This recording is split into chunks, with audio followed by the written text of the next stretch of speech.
there's anybody out there. Oh. Perfect. Thank you. You ready, Paul? I'd like to call the meeting to order. Roll call, please. Mr. Beggs? Here. Mr. Hardy? Here. Mr. Walker? Here, Mr. Morris? excused by the chair. Mr. Erickson? Here. Minutes, March 28 of 2024. I'll make a motion to approve. Support, Walker. Moved by Beggs, supported by Walker. All in favor say aye. Aye. Any opposed? Motion carried. Would there be any changes to the agenda? Any changes to the agenda? Being none, motion to approve the agenda is written. So moved, Walker. I'll support Hardy. Moved by Walker, supported by Hardy. All in favor say aye. Aye. Anyone opposed? Motion carried. Would there be any public comment? Gary, it's your chance. Okay. Talk them into it. Been looking forward to it since last week. Good morning, Gary. Good morning, and thank you for the opportunity to come before you to talk about our county parks. It's been a great year, 2023.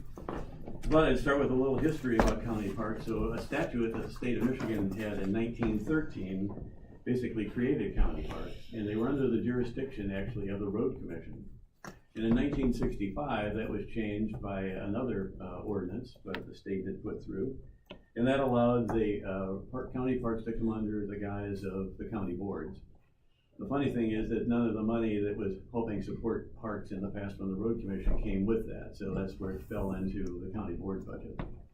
Oh, and actually that was in 1965, but on August 22nd of 1968, the Oceana County Commissioners basically created the Parks Commission as we know it today. And you know, some of the things that we deal with constantly are well, we're going to talk about those. So let's go to the pictures. All right, Tracy, there we go. So our mission, as you know, is basically responsibility for development and maintenance of our 8 county parks, and basically allowing all the residents and visitors that come to our parks for educational and recreational opportunities. Never stop exploring is kind of a catchphrase that we've started using on a lot of our brochures and literature and different programming. Sometimes it's kind of funny. Okay, Tracy, just hit the button. So Parks Commission is comprised of 10 people. The first 4 people there, Pete Lundborg, Eric Pinkston, who is our newest member, John Wilson, and Jeff Hiddema. Between those 4 gentlemen, they're professional parks and campground people. They have over 160 years combined of experience between the 4 of them. So it's quite an honor for me to be able to lead a group with such honored men in this case. Dave Spittler comes from the Road Commission. John Warner, you know, is the Deputy Drain Commissioner. John Wines is a at-large member. I'm actually from the Planning Commission. Paul, we have as our historian, but he's a county board member. And Joel Michelson, Pete and I were reading through some old minutes from many years ago, 1980 actually. And lo and behold, who was on the Parks Board in 1980 but Joel Michelson. That was over 40 years ago. Just, you know, to me it was like the last week, but it's more than that. So.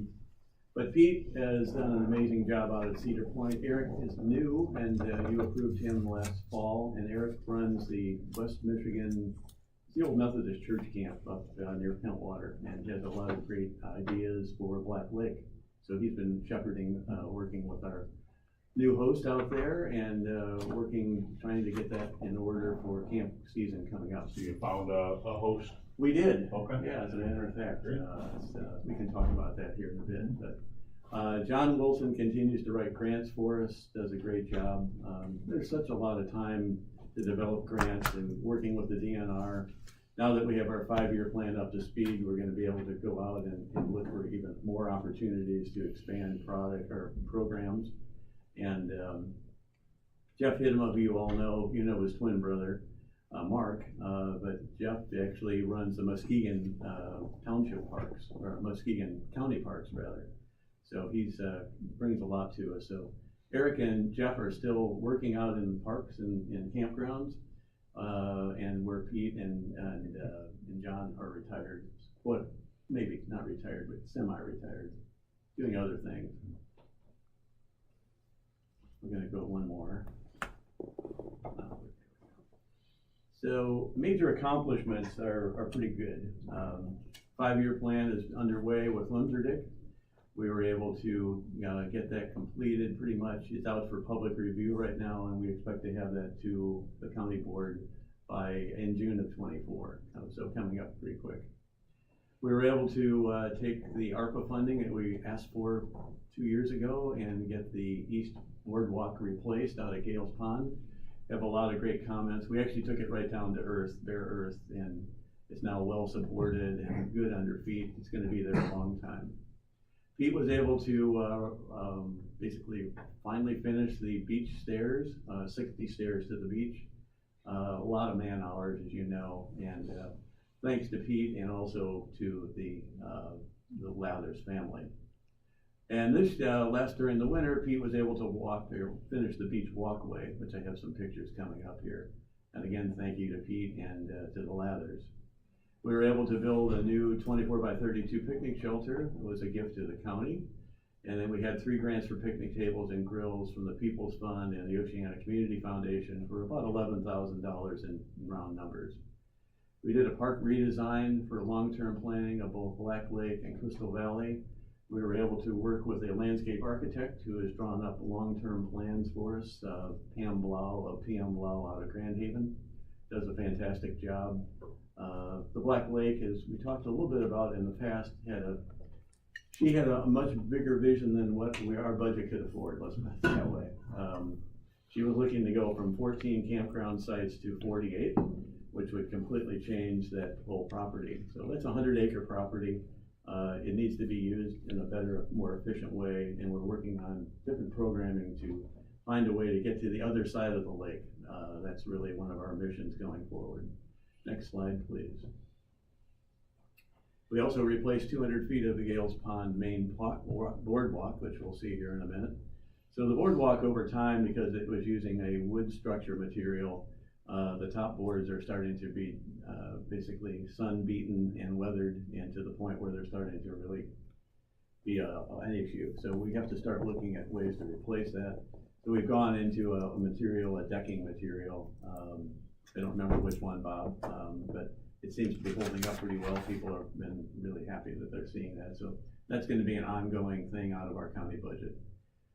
We arranged for a park shed, thanks to Kurt Lohman in a conversation I had with Tracy and with Kurt. He said, oh, I've got a little spot out at the hangar that's sitting empty. Can't put a plane in it, but you could sure use it for your park stuff. So took all the stuff out of Pete's garage, out of my barn, out of Joel's property, and we brought it all there. So there's signs and there's other resources that we have that were scattered around the county. So now we have one place where we all have basically a code to get into the door and into the airport. Kurt was very helpful in making that all work. So it's a great spot. And so far I haven't seen a bill for rent. So we kind of kid about that. So the big news, of course, is the Marshfield Dam remnant removal. Last Monday, we were on there are 16 of us that meet generally every 2 weeks or so, funders and engineers, biologists, John Wines and I from Parks, and Noah Terry from NOAA, who is one of our guys for $1.2 million. He finally got the letter from SHPO, which is the State Historic Preservation Office. And it took 6 months for SHPO to write this letter, and they found no concurrence of issues, is what they said. So with that, we were able to, with our contractors already on the phone line, they said, good, we can start next Monday. So April 29th, there's already signs out that the road will be closed by the road commission. And at that point, the road will be closed, and for the next roughly 90 days, the bridge will come out, the dam will come out, a new bridge will go in, and it will start to restore 2,500 feet to the north and about 1,000 feet to the south of Stony Creek. So altogether with Conservation Resource Alliance funding through a number of agencies and Windsor Dick funding through a NOAA grant, we're gonna be probably really close, $2.3 million. So in the data sheet that I gave out to visitors here and also to the county board, of that public funding out of our budget or out of the county money was about $15,000. $5,000 we used to hire a CRA initially to get funding, and then another $10,000 was a match that we have in our match fund to help build the new fishing bridge. So that's a separate grant that we're getting. CRA has it. I did not include it in my slide. But I would like to thank our members of the Parks Commission for the work and thought that they put into parks, make our parks better. So partnering with many agencies is really important. The sheriff is certainly a big supporter of what we do in parks, and if we have an issue, he's a phone call away and there's a car that comes out to take care of whatever the issue might be. But we work very closely with the Drain Commission, having John Warner on our board with his background in professional engineering. He draws up a lot of schematics that we have to hire out, and the list is lengthy. Next slide. Now we get to some pictures. So you've seen the deck. Go back one. Whoops, sorry about that. So this last year we had 2 more weddings out there, so it's becoming a wedding venue. We've had 3 weddings out there that Pete knows about. So it's kind of neat that that's working out. Next one. So this is the beach walkway under construction on the left, or on the right rather. And you can see the stairs winding down in that one octagon picture there. That is actually a lookout that Pete is working on. That was donated by a family in Hart, that their uncle used to like to go to Cedar Point, and he wanted to, after his demise, the family gave us money to build that out. So that's been an add-on. Pete's in Texas right now, so he promises that when he comes back, he's going to continue to work on that and get it done. So one more picture slide. So that's on the picture on the right is in fact that walkway to the beach. So it's really turned out well. It's really stable underfoot. The thing we had to do that was different is that has to be completely removable. So all the boards that you see are basically built on a cordage material. So if a lake comes up, we can actually take that whole thing out and put it back further up into the park. It's gonna take a lot of man hours, but that's what Eagle recommended, or well, not recommended, but that's what they asked us to do or told us to do. So next picture. So that's the new shelter at Cedar Point. You can see it's under construction there, and the center picture top right is actually the finished product. So those are the new ADA tables. The program this year is to build a 6-foot wide concrete walkway from the parking area up to that shelter. There are 2 grills on the lower right corner there that you can probably see that are ADA accessible. So all of the grills going into our parks these days everything is ADA. It's something that we have to do. It was something that was needed to start in 1987, but we found through the West Michigan Disability Network that none of our parks had ADA accessibility, and that's what we're working on little by little as we can. Next slide. So one of the other projects at Cedar Point, when we got 2 lots were given to us a couple of years ago, if you might remember, there were quite a bit of woody debris on the property.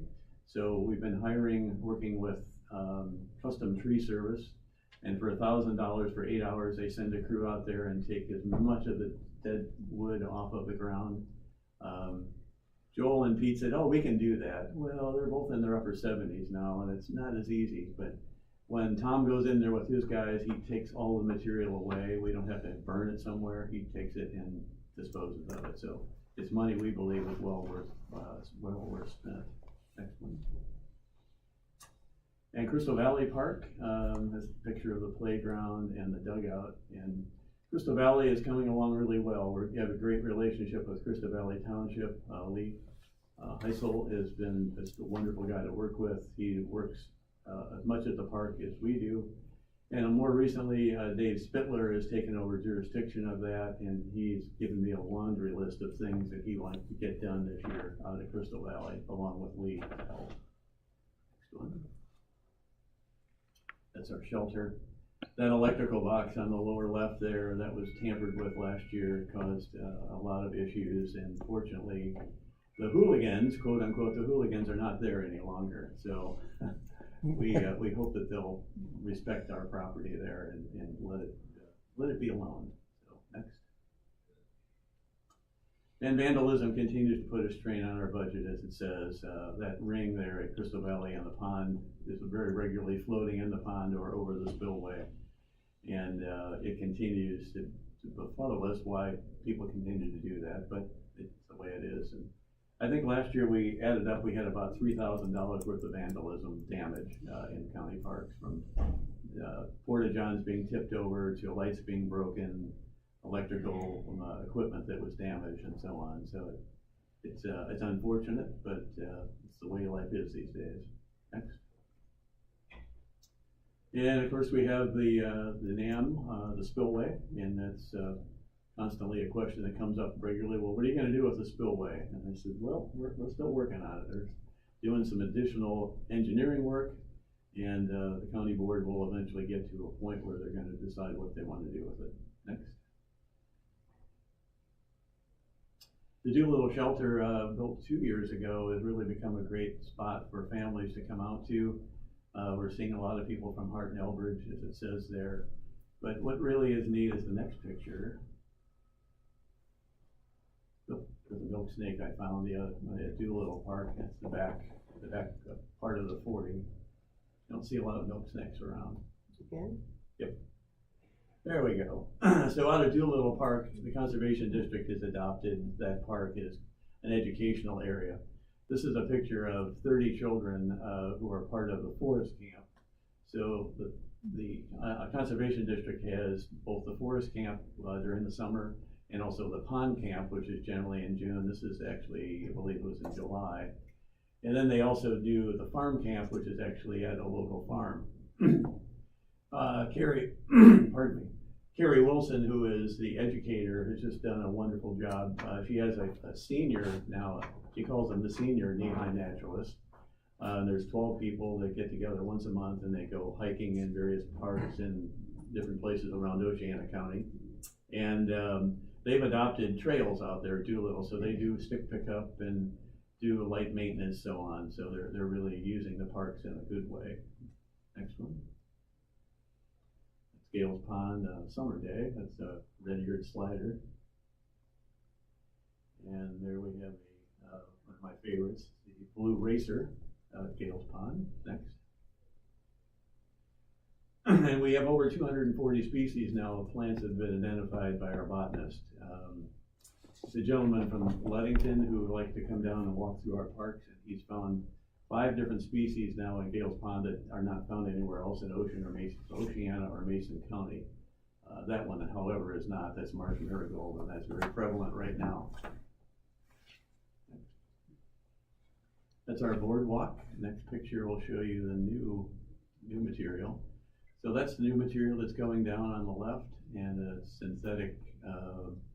It's in 20-foot pieces, and Joel cuts them up into 5-foot sections. So we get 4 pieces basically out of one long piece. And that's the start of the nature trail over on the right. Next one. And there's the East Boardwalk. So the left picture shows basically the removal of all of the material down to ground level. And then they went back in with a 4x6 ground certified board. And then they screwed the top boards to it with a new type of fastener that just makes a world of difference. So it is replaceable where the old one was not. And this is going to be a long-term solution to our issue through the east side of the park. And this is Gales Pond. That's the same walkway at night with snow. And you can see we had votives, candle votives that were put out by our Parks Commission and also by the Conservation District. And we had about 78 people out there on December 21st, the longest day of the year, as we know. So you can see a lot of smiling faces. I was out at Mill Pond one day, and we had a visitor that kind of came up from the White River that day, so he kind of got my attention. I'm not going to get too close to that snapper. Next one. And that's the plate, or the shelter at Mill Pond. So we now have, out of our 8 parks, we have 4 parks with shelters, which is a nice opportunity for people to come out and enjoy a picnic and social gatherings. Next. And Stony Lake, there's a lot of conversation about trying to rework the boat ramp out at the lake. But the way that the park is and the property that we own, the only way down is, and Joel has racked his brain trying to reconfigure that. And we have a lot of people that complain they can't get their boat into the water or out of the water because it's a pretty severe boat ramp. But it is the only public boat ramp on the lake. So it will continue to be used that way.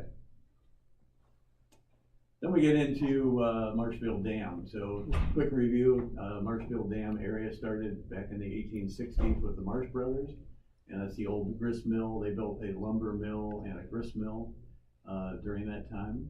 Next one. And in 1927, the dam that we're about to take out starting next week was starting to be initiated. So during the time the Marsh Brothers were there in the 1860s, that property changed hands a couple of times. And there were a group of fishermen, trout fishermen, that built the trout pond using the dam. It was actually a corporation that they formed, and they sold shares in the corporation. Next picture. And the dam, the original dam, the dam that we're removing from 1927 is what we're taking out. But on that far top right corner, if my pointer worked, that is the old dam that was there before, and that still remains today. And we're going to leave that. That's going to become kind of a focal point of the new park area. Do you see that over on the right? Looks like rocks that are sticking out. So that's going to be a nice spot for us to have as a focal point. Next one. So it's going to be interesting to see what it's going to take the dam out, because these men poured concrete, as you can see, and put a lot of rebar in it. And the dam really is in pretty good shape. It's the wing walls that fell apart and all of the earth around it that were breached that caused a lot of the problems. Next. And opening day, which is Saturday this year, is trout season, and they had a great opening day. So a number of people that you see in those pictures we have people that see that picture and oh, that was my grandfather on the left, and that was my Uncle George on the right. And it's kind of fun to show that around the county and be part of that whole program. Next. There's a neat picture from the 60s, back when the dam was actually functional. And unfortunately, this is what the dam is left with today, and that's why it's being removed. And it's called, basically, the boards would have gone in there, and that whole area is just completely changed. So, next. And those are the 3 tubes. You can see 2 of them way in the background there. Those tubes will come out. The road above it will come out. And the new timber bridge will be put in by the Road Commission through a grant from NOAA, under this grant. And that was Mark Tonello. Mark is our fish biologist from the DNR. He came down with his crew 4 years ago, and they did a shock treatment on the creek to see fish. The guy that's right in the middle of the picture, near the boat, he's the guy you want to buy lunch for, because he's the guy that kills the generator. 2 guys in the front have probes that go into the water, and they have boots on, or rubber fishing gear on. But if they get shocked, he's the guy that hits the button to kill the electricity going to those rods. So you want to be really good to him, because it could go south real quick. Next one. So this is what we're going to do. Lower left there is the dam as we see it, and the bridge over Marshfield Dam. And this was an engineered drawing that was done, but you can see where the creek goes to the north considerably. So the creek bed will be repositioned somewhat, and we go 2,500 feet to the north, all the way up to that those far engineering drawings or engineering marks. And that's going to be a lengthy process. There will be some soil that we removed, and it will be kept on site either in our park or over on John Wine's property, which is directly on the other side of the creek. And they all signed off on agreements to this, and there's been lengthy amounts of licenses and permits to go through this. The other day I counted how many permits we've had to do this, and I think we're up to 5. So everything from NOAA to DNR and the DNR streams, And there's U.S. Fish and Wildlife, and then Chippo. And there's another picture of the creek. Black Lake is our campground, as you know. It's 14 campsites. And we have a new campground host this year. And I'm glad to say that Stacia Erickson has decided to take her trailer from Ludington and move to Oceana County. And she has started thinking about being our host, or she is our host out there at Black Lake for the summer. So it'll be exciting to have a new set of eyes out there.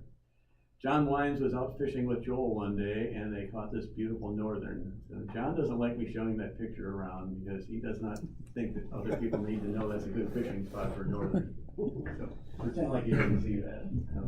Okay.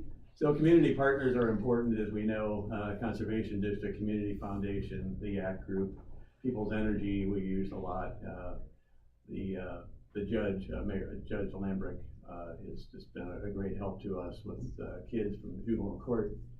And Wimser Dick and CRA, Dave Dister's our botanist, Road Commission. We have a great relationship with the Road Commission, and I couldn't ask for anything more than that they just do so much for us. And other contractors, Darver Design and Halleck and West Michigan Disability Network are all community partners that we work with a lot. Next. So this is gifts that we've had. I won't go through the whole list here, but these are some of the things that we've had in the last year to 2 years that have come our way. Next one. And this is the funding for the grants that we got for the Stony Creek project. NOAA is 1.3 million. U.S. Fish and Wildlife, as you can see, is 65,000. MDNR Fisheries is 100,000. Great Lakes Fishery Trust is 50. And the National Fish and Wildlife Foundation is 625,000. And there's another grant that we have that actually is the Fishing Bridge. Fishing Bridge will be ADA accessible, and it'll put 2 platforms down at the creek level that we have. 145,000, I think we got for that. It's additional to that. So, and last but not least, we thank you for what you allow us to do. We work for you. We understand that, and we appreciate the opportunity to make our parks better for the people in the county. And John Muir, who is considered to be the father of national parks, I only went out for a walk and finally concluded to stay out till sundown. Before going out, I found was really going in. And in every walk with nature, one receives far more than he seeks. And boy, those are true words. Never stop exploring. That's it. Till next year.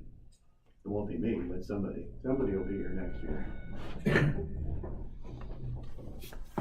Thank you. Any Thank you, questions? Joe. Yeah, would there be any? Excellent presentation, Joe. Yeah. Gary. It's one of the things that John Wines and I were able to do this last year is to develop a speaker bureau. So John just worked the other day with the folks from the Earth Day Committee that was at the Hart Middle School, or the Shelby Middle School. So John did a presentation there. I was the guest speaker at the Pentwater Lake Association dinner last June, so some of those slides are from that. I also have addressed the Rotary in Shelby, the Rotary in Hart, and also the Pentwater Service Club. So getting our mission out to the county, I'm amazed at how many people that have been here all their lives that didn't know we had, I didn't know it was Black Lake, or I didn't know we had 8 parks. Pretty amazing. So, but it's fun to tell the story, and it's important to tell the story because we all are paying for, through our taxes, these are resources that are available. So. Thank you. Yeah, Tim's going to be a volunteer at the park, but you know, if you were gone. For Yeah, a bit, so that's, we kind of put you I'm in always place. afraid of that. Thank you. Any questions? No? So I was talking to a friend of mine who I've gotten to know from the Submarine Museum, who's on the Parks Board in Ottawa County. And he kind of badgers me occasionally because we have 8 parks. They have 42. They have 22 staff. They have 2 full-time staff planners. They have that much stuff that they do. So it's fun to kind of go back and forth, but, you know, they have 300,000 people, and that's a much different size than our county, so. Gary, thank you for all you do and what Yeah. you've done, and thank you for the motivation that you've given the other people to work with you also. Well, it's important we work together. We're a small county, and if we can't figure it out between the 27,000 of us, then shame on us. So, yeah. So I'm next on the agenda too, so I'll just stay here, I guess. Okay.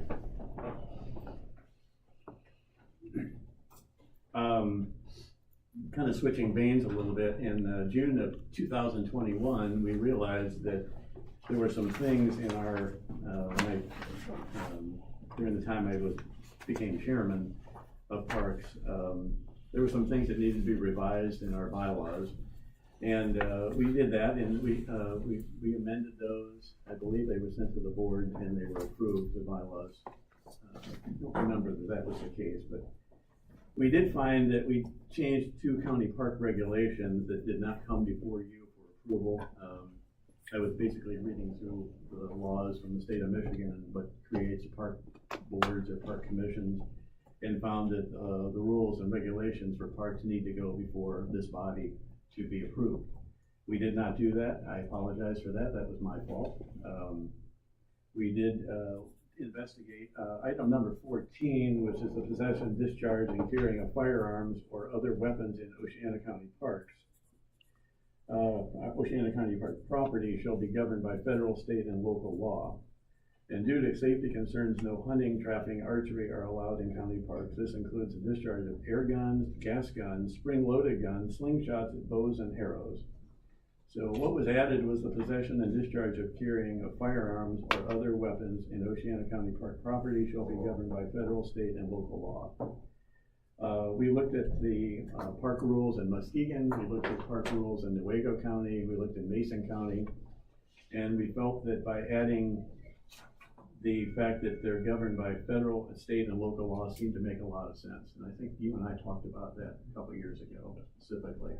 So it doesn't say that we're banning guns. The concealed carry obviously is acceptable and by state law. But what we're saying is that we're being governed by federal, state, and local law. So I hope that that's understanding of what you are knowing. The other thing that we added, and we found that there were we basically outlawed no fireworks of any type were allowed in parks. That was never part of our rules in the past. One of the things that I talked to the sheriff on a couple of times, and our regulations are basically regulations. We ask our visitors to basically abide by these rules. For the most part, they're not enforceable. I can call the sheriff and say, you know, we've got a guy with a gun shooting at ducks at a Gales Pond in the middle of the pond. Basically, what the sheriff is going to tell me is I can come out and talk to him, but I really can't arrest him unless he's violating federal or state laws. That's a whole different program. So in order to get our regulations into law, so to speak, as we know, the county you can't make a law out of it. It has to be the township and an ordinance. So we literally would have to go in each of the 8 or 9 different townships and make an ordinance with each of the boards. At this time, I don't really feel, and we talked about this in our board meetings, that we have that much of an issue with people that are coming in and quote unquote breaking the laws. So is there somebody that walks their dog without a leash? Yeah, probably, and we ask them to please put the dog on a leash, and they generally abide.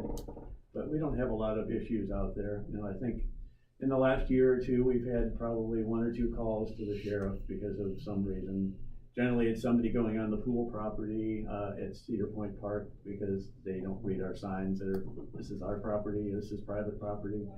And I generally go down there in the summer and just ask people to move their towel back to our side of the property line. And they generally do. Sometimes they don't, but it's not a law. I mean, it is a law, but it's out of respect. So that's really what we're looking at. So that's what I ask that you approve are the county regulations. Prior to 2021, they go back to 1987, so a lot of these were in place for a long time. We did add item 2, we did put hours. So the parks are closed generally from considered to be closed between 10 p.m. and 6 a.m., except out at Black Lake County Park where we basically have camping at that point. So that's pretty hard to control that with the campers coming out to go to the Portage at 12 o'clock or whatever. So those are the changes. I hope you'll accept those and we can go on from that. Mr. Beggs?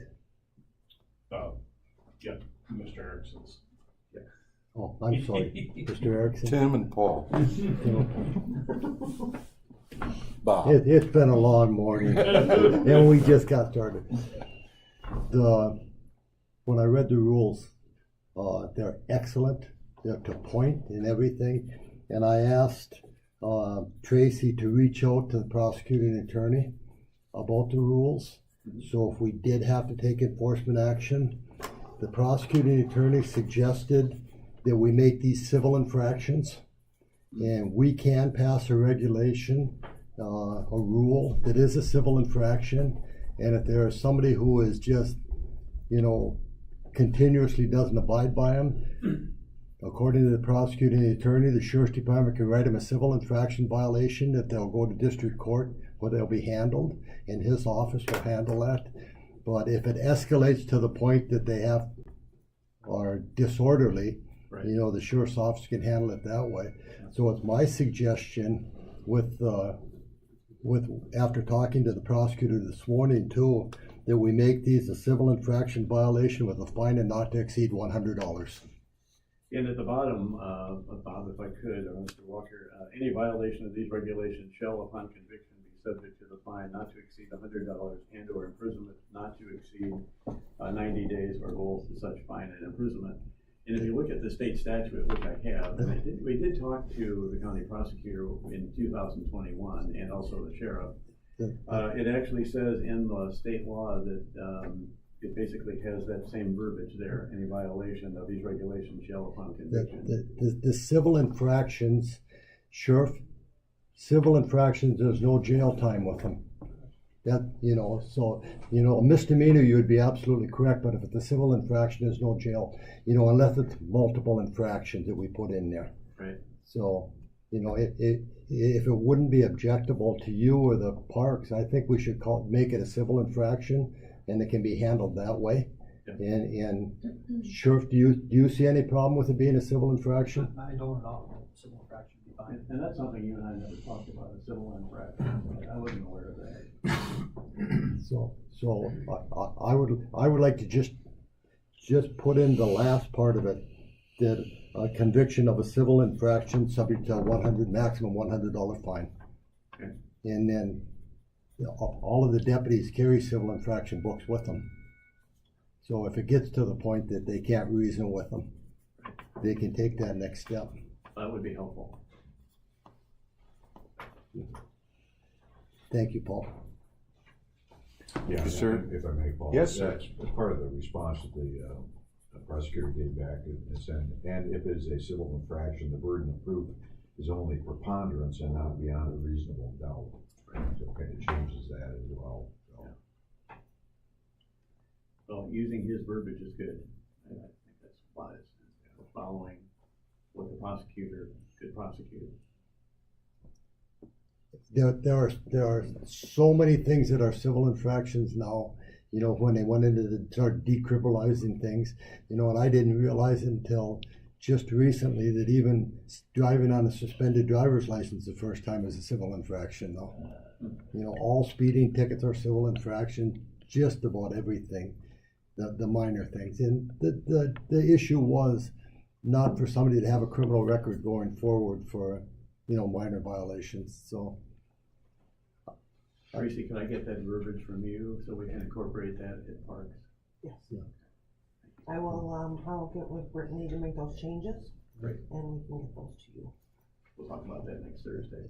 And again, Sheriff Mass, you're in agreement with us doing it that way? Yep, that sounds fantastic. So, but it's excellent, Gary.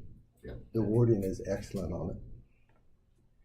Appreciate your opportunity again to talk with you and appreciate your support. And, we've got to find a way somehow to fund parks more long-term basis.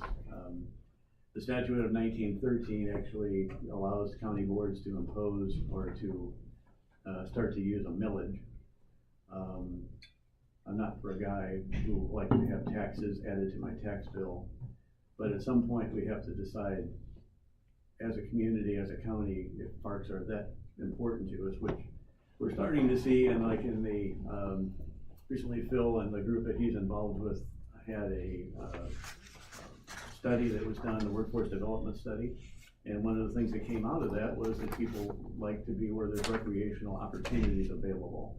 And county parks are one of those things that are part of it. Obviously Lake Michigan's a big part of it, but there are opportunities for growth.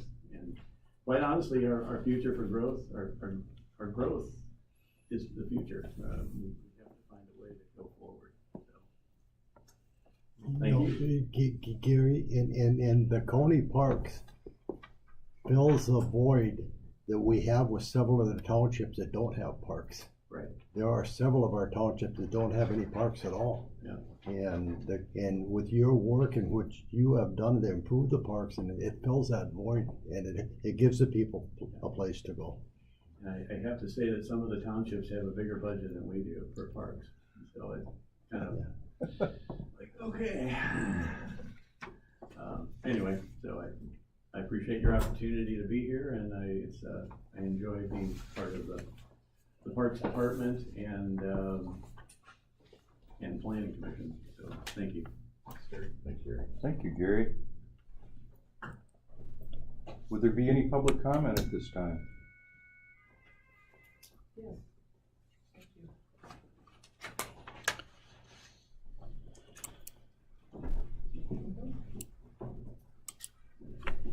Good morning.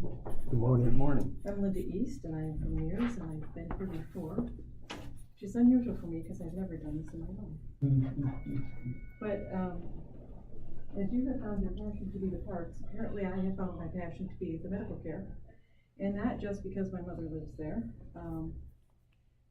So what I wanted to say this morning was I have had the opportunity to become more and more involved in medical care through seeing my mother, but also through my volunteer activities and attending their board meetings, which most recently has included attending interviews for the new administrator position.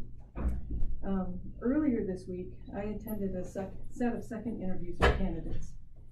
I have to say, I've attended a lot of meetings in my tenure, my career before I retired.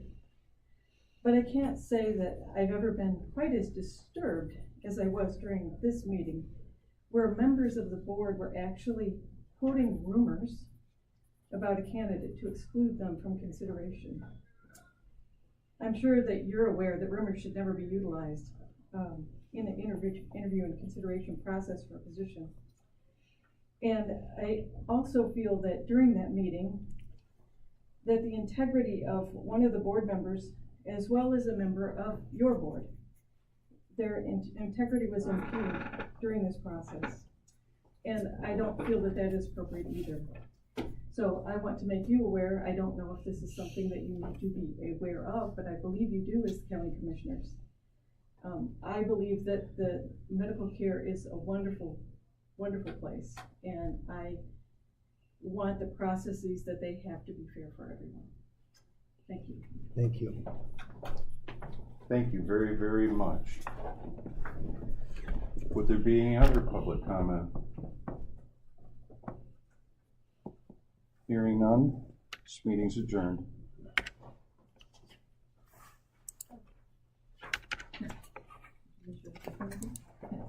We go to another. You're still on. You're on there. You're on the next page. Next page. We're not going to forget you. Let me get up and fuck out. That's what the problem. That's what the I just waited for you, but I didn't know there was a pause. come all this way.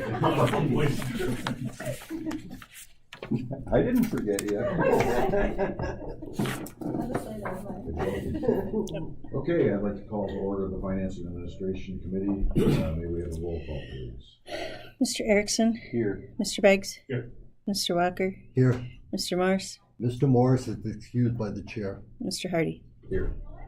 I'd ask for approval of the meeting minutes from April 9th, 2024. I'll make a motion to approve. Support Walker. Motion by Begg, support by Walker, for approval of the meeting minutes. All in favor, aye. Aye. Opposed, same. Motion carried. Are there any changes to the current agenda?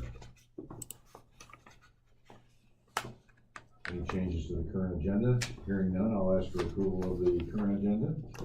Make a motion to approve. Support Walker. Motion by Begg, support by Walker. All in favor, aye. Aye. Opposed, same. Motion carried.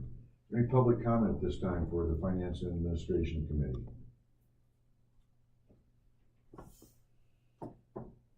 Hearing none, we'll move on. Lisa, Mid-Michigan Medical Examiner Group Annual Report. See, we didn't forget you.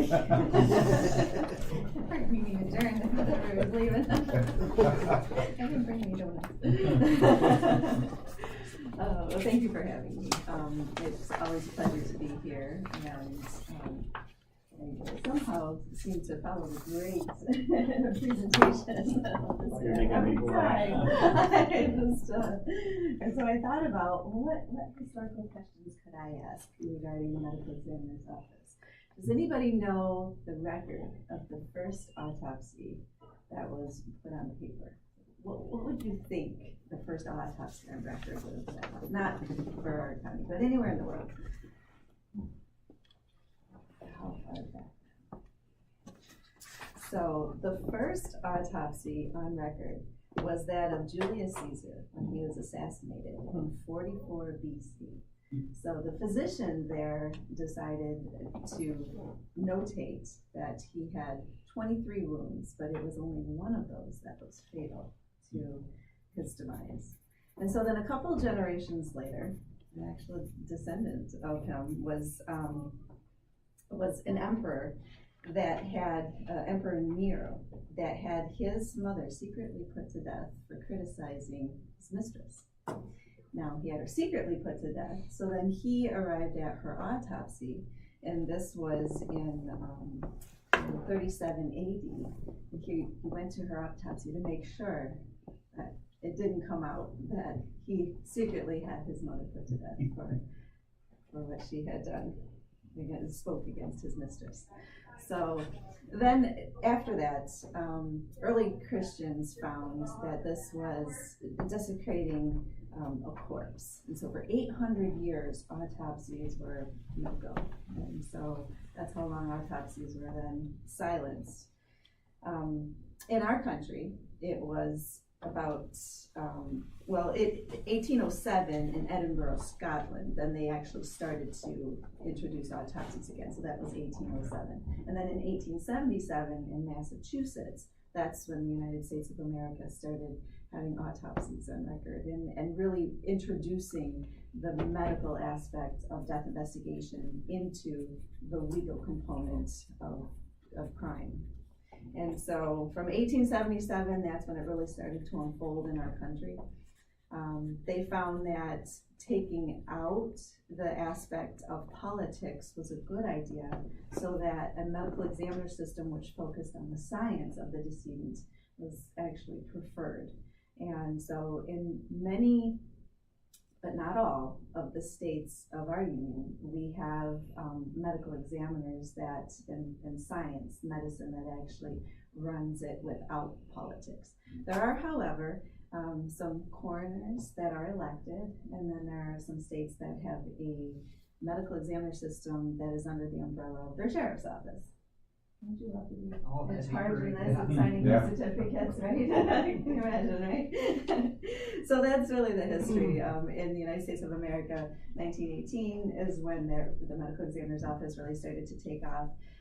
There was still a hybrid coroner system at that point. The state of Michigan in 1965 left the coroner system and adopted the medical examiner system, where now we use medical examiners and doctors. And as you know, that evolves to today, where you have had Dr. Rudy Oaks as your chief medical examiner and Dr. Paul Wagner as your deputy medical examiner. So that's where we are. So yeah, 44 BC, the first on record Julius Caesar autopsy. So now, a little bit of the state of the medical examiner's office and some things that we've been involved in lately. Kind of the evolution of autopsy is what I've talked to a couple of members of today. So the way autopsies have been done in the past, the only way to determine the cause and manner of death, some believe, is by cutting an invasive autopsy, and that slowly has emerged. Now we do toxicology, and we've done that for decades, and the blood can tell us a lot about what happened in a body. That evolution has been taken yet a step further, where radiology is being utilized, and radiology can determine 85% of what an invasive autopsy can on what happened inside of the body. So, and that should sound very familiar to what you have done, in your own living body, diagnosing of your own illnesses, right? You have blood work done, you have radiology done, and, most people don't undergo exploratory surgery, but sometimes that's, that's the end of that line. So I believe that we are going to embark in the state and thus our county in that imaging way of diagnosing what a decedent has passed from for a cause and manner of death. And so I've been working on introducing that CT technology to, starting with the first pilot county seems to be the hardest, and I believe that will unfold from there. So CT scanner coming to a neighborhood near you soon. So that's sort of where we are with the state of our progression. So I'd love to be able to present our annual report to you today and just let you know a little bit of the statistics that have happened in Oceana County, and then answer any questions that you may have regarding. I do not have photos. That would be a whole different kind of, but those were fantastic. No flowers. So the medical examiner's staff that we have is full and robust. We add where we need to, and because we have a jurisdiction of counties surrounding Oceana, we are able to really absorb the ebb and flow of when cases would get a little higher in some months and then go a little bit lower. So of course the medical examiner's office, the types of deaths that are reported to us are those that are not expected or non-natural. So homicide, suicide, unexpected naturals, and accidents. So moving on to the manner of death by month, as you probably noticed, just based on the number of people in town, sometimes that correlates with the number of accidents that might happen as well. But that is our, January seems to be a pretty low month, in September as well, and then we have some peak months there. And then of course, the different types of cases that we have during those months. The manner of death by year, we like to track that to really see if there's one month or another that, or 1 year or another that we have had more, suicides, for example, and if that is an uptick, or accidents. So we work with other agencies to report any types of trends to the agency that would be important to. If we see elderly deaths in the accidental realm increase, then we would contact the proper authorities. And much like the way COVID was detected was through, medical examiners' offices and people who sign out cause and manner of death saying, hey, we have something new and novel, we need to pay attention. So then statistics by year. So that is really just a snapshot of those deaths that we have reported. The total amount of deaths reported in the county were 300, but those reported to the medical examiner's office were 80. So those statistics by year is, 300 in your county altogether, but 80 of them met the criteria of those that we had to investigate. So cremation permits seem to remain solid. That's important for us to review each case before cremation occurs, because as you well know, once cremation is pretty final and we can't do much investigation on the decedent after that. So, the number of autopsies, it's pretty incredible how there's just we only differ by about 3 per year so far, so that has been good. The number of toxicologies that we do have gone up, but so has the introduction of more and more drugs in our society, and so we're We try to triage those toxicologies. We have 3 different types of toxicologies, and we do a pretty good job with not ordering any more than we need, but toxicology is a rather inexpensive way to find a lot of answers. So, manner of death by age, of course, the number of natural deaths do fall in the over 70 category. In our county last year here, we didn't have anybody unexpectedly pass below the age of 20, so that was fantastic. Natural death, that's just to see what the trend is. Of course, cardiac remains consistent amongst our state and the nation for the #1 cause of unexpected natural death. And we just, pulmonary is then second to that, which also would lead to a cardiac event. So that's just good for us to know if there's anything new and novel coming up. Accidental deaths by mechanism, that just, out of the 14 accidental cases we had last year, that gives you the demographics, that shows overdoses was the biggest category of accidental deaths that happen. Overdoses don't only fall into the natural, or into the unexpected accidental category. Overdoses also fall into the natural category. So that would be the difference between taking too much of one drug or taking a fatal combination all within a lower limit of another drug. So sometimes overdoses do fall in both categories depending on which of those criteria they encompass. Suicide by mechanism, we had firearm hangings and overdoses all up here in the suicide category as well. So page 13, the mention of drugs and cause of death. We have a part-time gal in our office that her #1 job is just to monitor overdoses and illicit drugs and compounds, track those 3 different ways that we do toxicology in our office. Over the 30 years that, the doctors and I have been working together, is the evolution of now having a part-time person just to deal with drugs in our office is profound, but we're definitely asked a lot of data on a regular basis from a lot of different areas, and being able to provide that data, in a very concise way is important. And so, as you can see here, just over the past 2 years that she's been here, you can see how she's captured, the increase in fentanyl, THC, xylazine. That was fun. Not every county gets to count that. So, she's done a great job with really monitoring what we have here and, then reporting it to those agencies that need to know. So, page 14 just further exemplifies the commitment we have to Oceana County. Should we ever experience a mass fatality event in our county, we would be able to quickly tap into our resources in the other 12 counties that we have, and we'd be able to then respond accordingly pretty seamlessly because they all operate under our jurisdiction. So it's nice that we can have a small community that's covered as if they were much larger and have much more resources, because we do at our disposal. So I thank you for being part of our group. I believe it's serving the citizens of this county very well by having a concierge service, but then having the ability to tap into so much more. So, so I thank you for your support in our office and our ongoing commitment and our support together.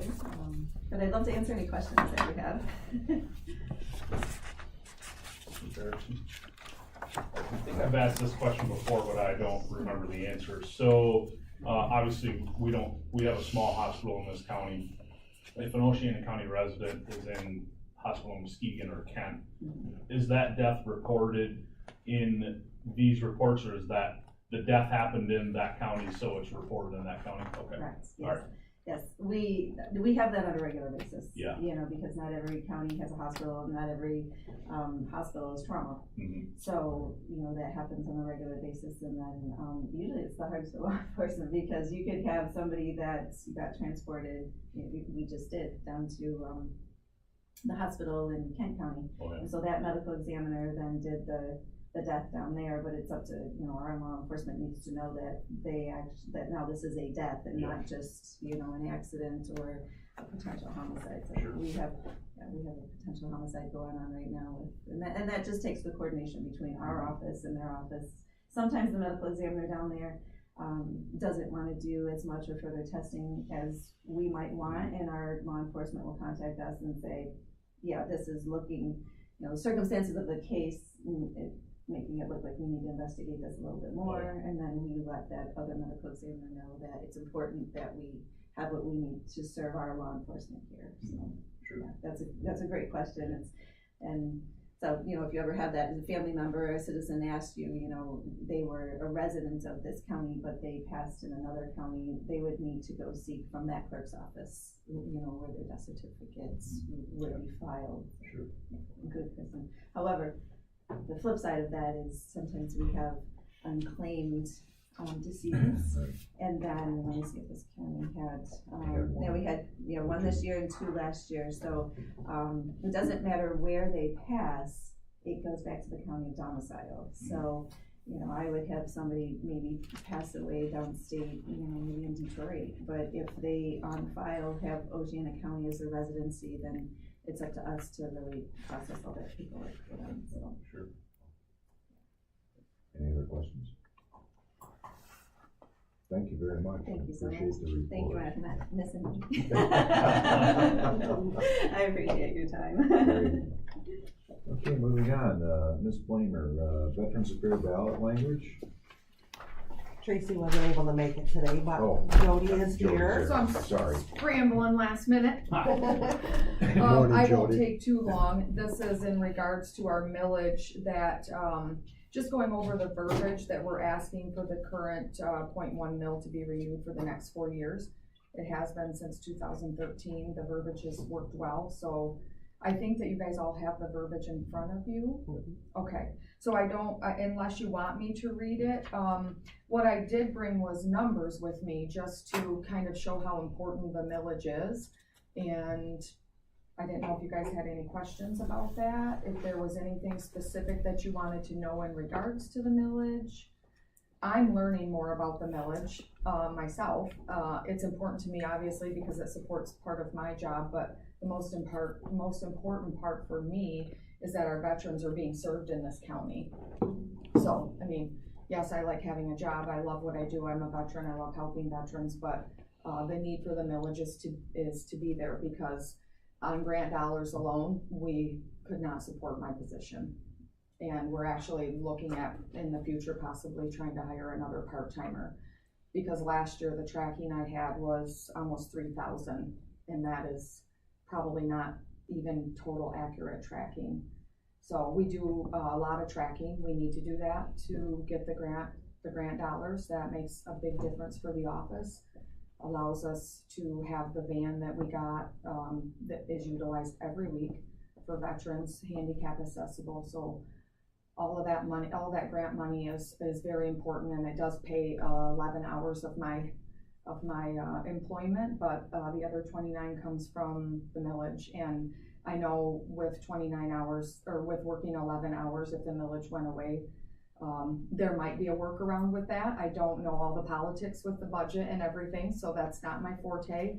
My forte is to get veterans money, which brings money back into this county, and get them what they deserve, and do my due diligence with that. So I do have a lot of numbers if you guys want any of that. Remind us what the, Mr. Hardy, may I ask? Yes. Sorry. Remind us what the bring in for the veterans into our county was in last year from the annual report. Last year is $1,853,862. So we're tracking, since I started in December of 22, we're tracking over 3 million. I think we're probably pushing closer to 4 million. And I know people sometimes say, well, what do you mean the money that comes back into the county? It doesn't come to the county. It goes to those veterans that live in this county. And statistics show, training, I was just at training, we have to keep up on CEUs because I have to have federal access to BBMS It only allows me to work claims more efficiently. I have a national certification too.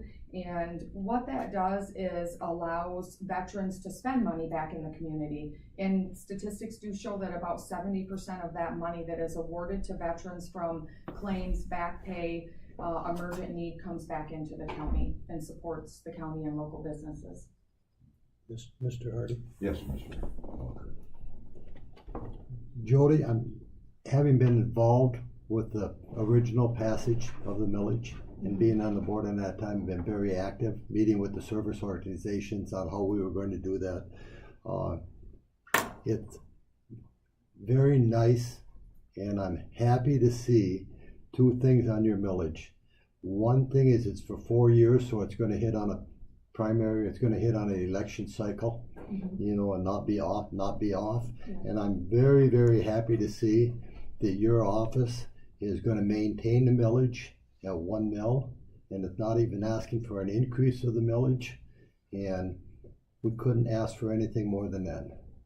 I 100% support it, and I wish you all the luck with it passing. I don't think it's going to be a difficult thing. There's going to be a lot of millages on the ballot in the primary, but this is going to be one of the most important, if not the most important millage that we have. Thank you, I appreciate that.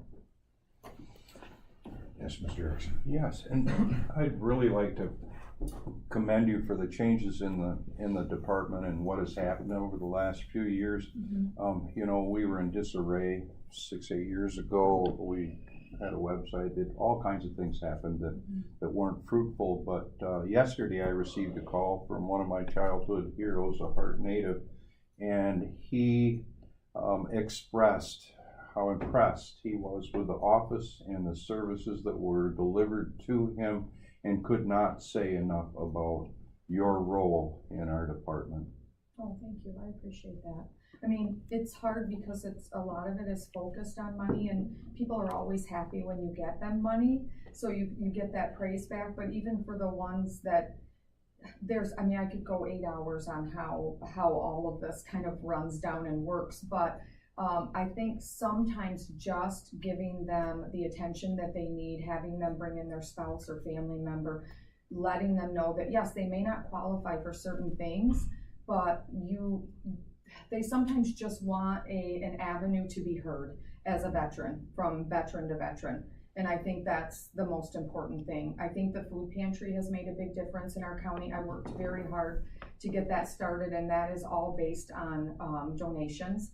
We've had a lot of veterans step up. One that just recently passed away, that he donated, oh my gosh, you know, I got him a lot of money, but he put so much back into our office in donations for that food pantry. Every week, he literally wanted a grocery list of what we needed. So it's amazing to see how you can help veterans in different ways, and sometimes just as little as letting them go back or bringing them, you know, toilet paper that they don't have. So we do have a lot of indigent veterans in this county, in this rural county, and some are not being reached.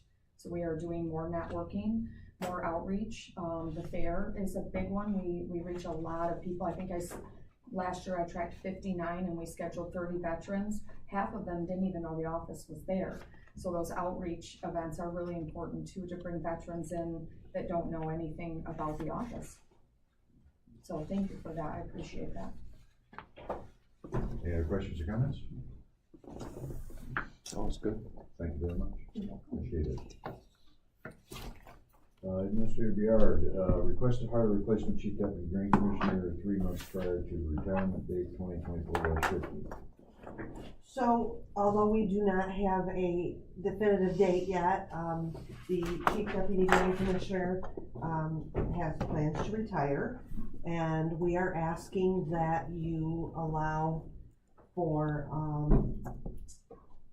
the drain commissioner to hire 3 months prior to allow for training, because we all know how important that position is to the drain commissioner and for our soil erosion program.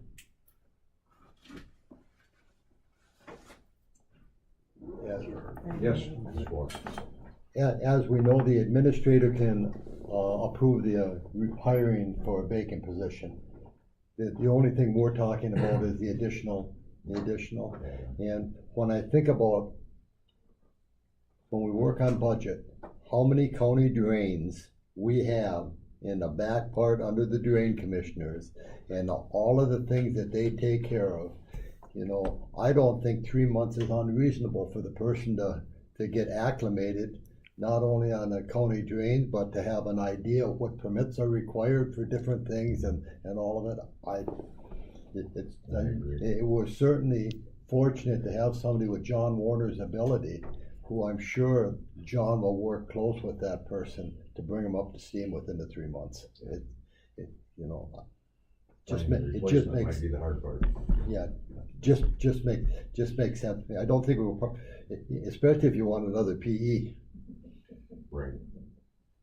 Yeah. Maybe that's in the job description, I don't know, but I wish it was, but I doubt we would get anybody else, but, you know, we can, wishful thinking, hopefully.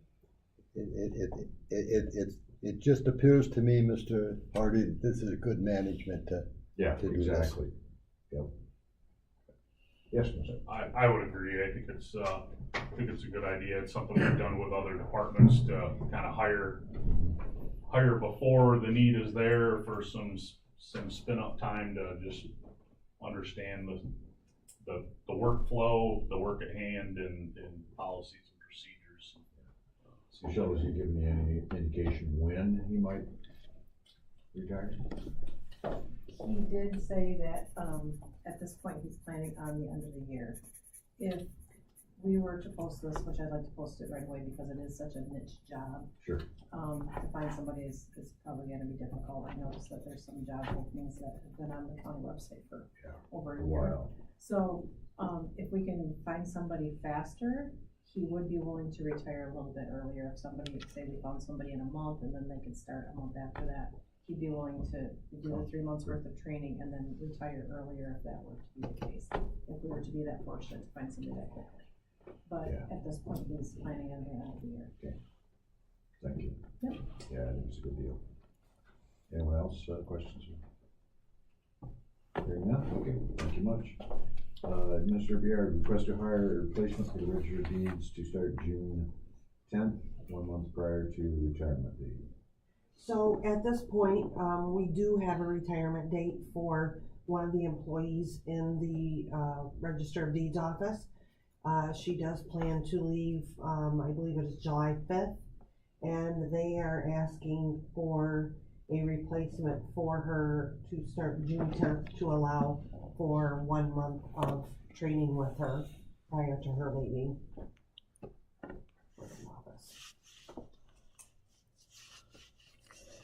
If somebody hasn't worked in a title company or a law office before, there's a lot to learn on how to read those deeds to make sure they're correct before they're filed. Yeah, That's huge. and then finding somebody on top of it. Yeah, I don't have a problem with that either. I don't. None whatsoever. Reasonable request. Continuing, request to appoint West Michigan Shoreline Regional Development Commission as the designated planning agent for the MMP 2024-52. So, as you know, we've been talking about the materials management plan for quite some time. And meeting up with the surrounding counties, and their administrators to talk about, a regional plan that we can all work on together. And, we have all discussed it and would like to appoint West Michigan Shoreline Regional Development Commission as the designated planning agency for our materials management plan. I've included some of the communication with them in your packet, because there's a lot of points to this plan and things that need to be done, and Windsor Dick will be taking that on for us. Yes, Mr. Biggs. Sitting on that board, of Windsor Dick, I think it makes sense. I think that, the organization has, skills and abilities to help us with that. And then, The cooperation with other counties gives us a financial benefit, I think it's another $10,000. Correct. And so, consolidation, having multiple counties kind of under one oversight, so there could be, that's a mutually beneficial relationship, I think, for our county, so I think it makes good sense. Thank you. Anyone else? All right, Mr. Behard again, Administrator's review of selected claims for payment and Administrator's report. Okay, so the claims have been included in your packet. Does anybody have any questions on those? Okay, if not, I'll move on to Administrator's report. I provided a report in the packet. However, I did want to reiterate that I would like to talk with the board about a payment to MERS with regards to our unfunded accrued liability, so we can get a payment into them. Also, I don't know the history in the amounts for those payments, and just wondered if the board had talked about adding to the payments that we pay monthly. So taking that 200,000 and breaking it down into the payments that we pay into MERS, and that's something that we can talk about at the next meeting if you want, or we can discuss that now. Mr. Walker. I personally would like to do it at a one-time payment, but I think before we get into this, and we didn't do anything last year. Right. And I think that's not unrealistic, the 200,000, but I think what we need to do is we need to talk to the treasurer to make sure that she doesn't have investments, that she has the fundings in the liquid assets someplace, Yeah. where we can actually make that payment. So let's make sure that the money's there. Yeah, did we, during budget, I think we discussed this too, in that same dollar amount. Yeah. So, yeah, I mean, if it doesn't, there's no penalty for pulling it out, then. Yeah. We don't wanna go into something that we're getting 5 or 7% interest right now. Right. So let's see what the treasurer, if she has anything coming, that's gonna come due, and look at the date that those are coming due, and see what she can work, Correct. and so. Do you know what the percentage would be then? I don't know, it says 83.8% right now, but with that 200,000. I don't know what that would bring that up to, but I think they post that in March, don't they? So it Yeah, won't we reflect, haven't got it yet. it won't Oh, okay. reflect till the next year. Yeah. right. If I remember right from Central Dispatch, we had to do everything, at early in the first of the year in order for it to reflect Right. during that year. So that 83.8% was what the auditors provided us Okay. during the last audit, and we're in the middle of our audit for 2023 right now. So we should be getting an update on that. Now, to be perfectly clear, we are talking about the defined benefits portion. Correct. There's nothing we need to do with the defined contribution, No. just the defined benefits. Correct. Thank you. Okay. Yeah. This has been a long time coming. We had talked about the personnel policy and about getting that, having the attorney look through that, and I would like you to know that after 242 pages, I finally got through all of her notes yesterday, and I have not sent that back to her yet because I was waiting to see if our HR had anything they would like to add, but that will be going back to her, and then once she has a chance to look at it, we'll be getting a red line copy to the board so that you can see what changes we'll be looking at.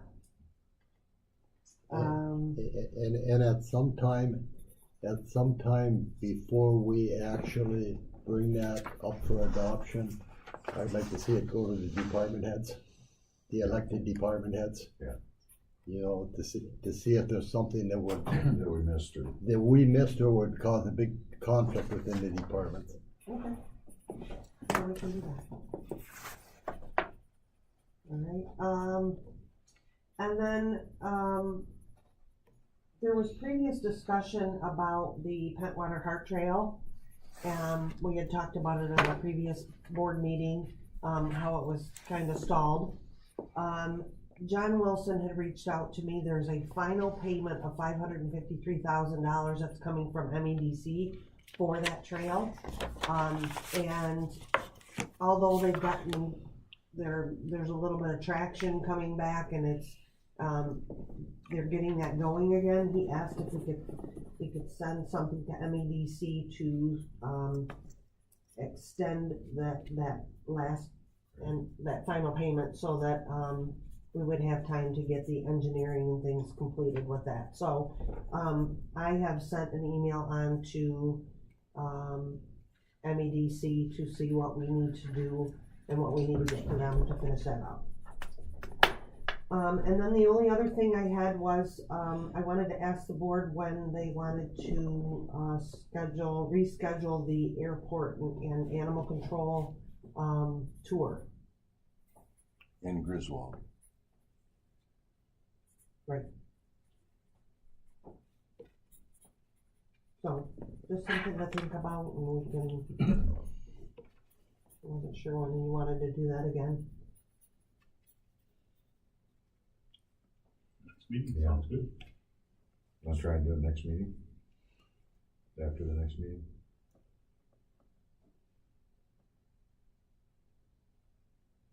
I don't need an answer right this second, I just wanted to bring that up.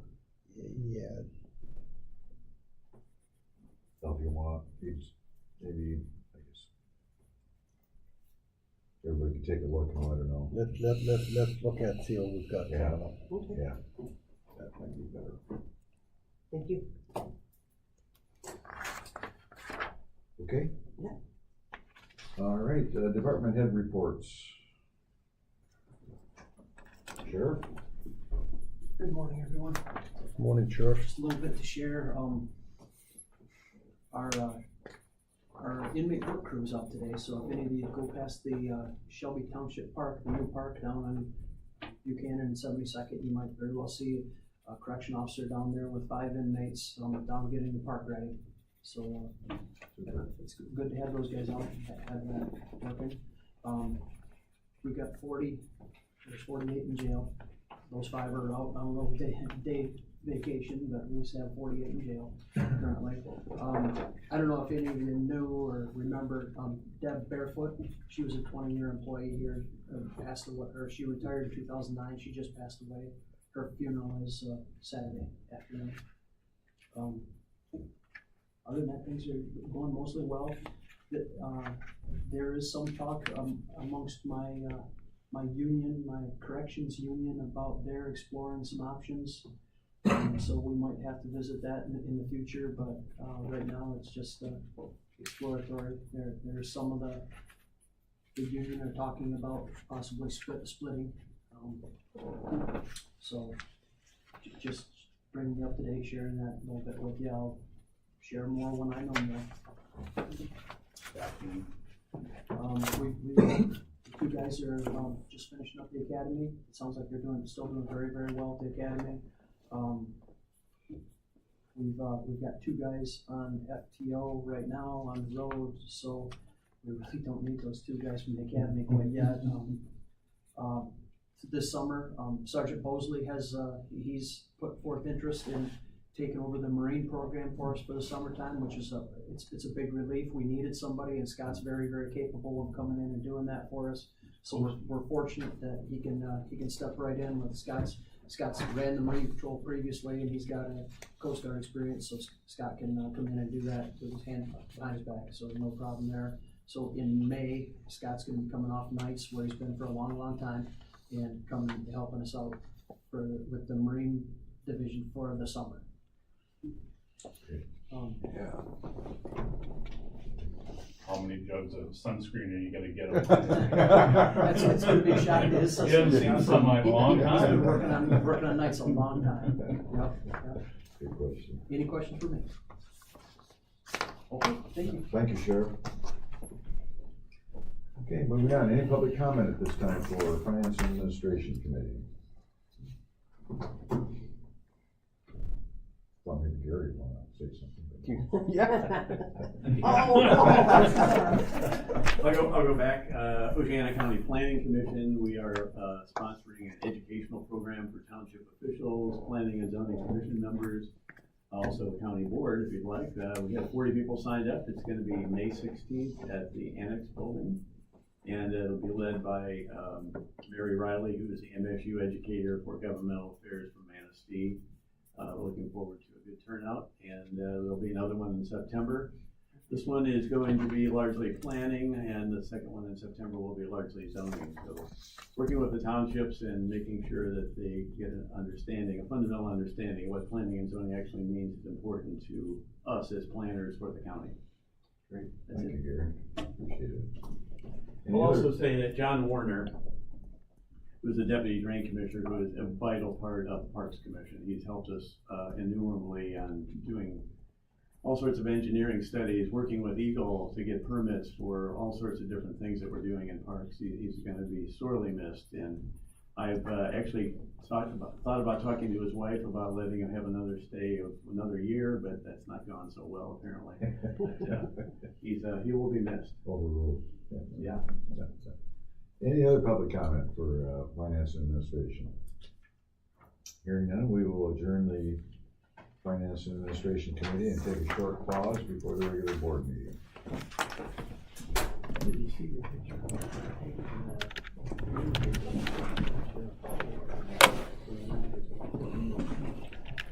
I was actually gonna do it, actually, her head, stick it over me. Oh. That's okay. Sorry. So we want to do it. Yes, we did.